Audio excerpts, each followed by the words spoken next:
On vient de voir les 4 piliers individuels pour augmenter notre capital santé, mais on ne vit pas tout seul. On vit en société, on vit en relation avec beaucoup de choses.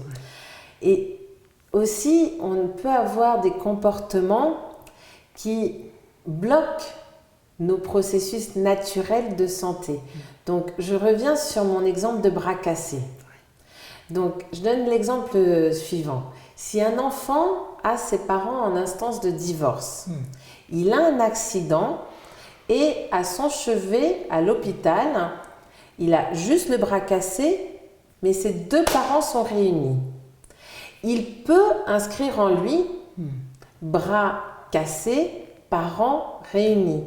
Et il peut inscrire la peur que si son bras se répare, ses parents se séparent, condition qu'il connaissait avant son accident.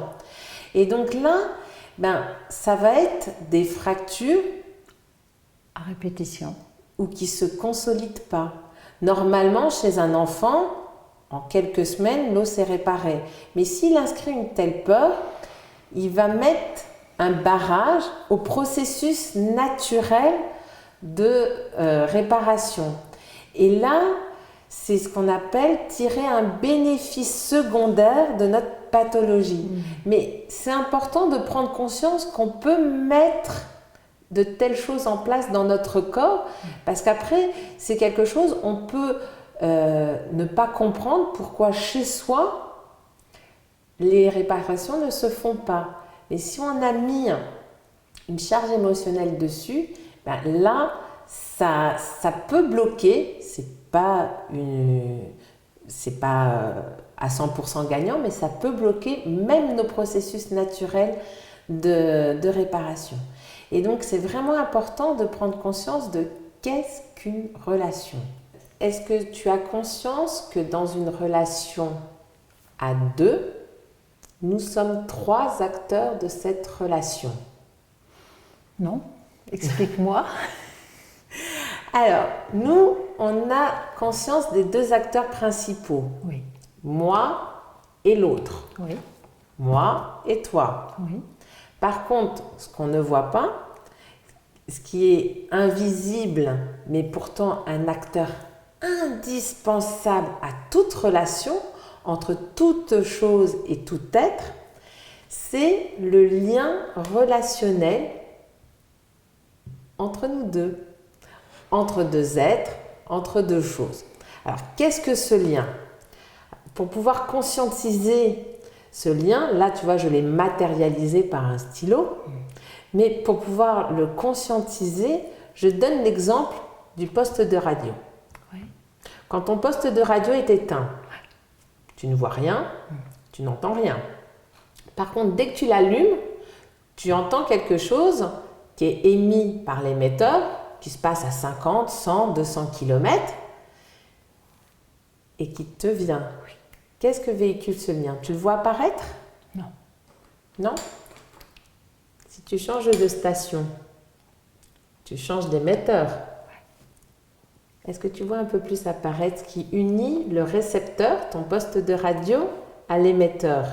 Les vibrations. Les ondes. Tout est une question d'ondes.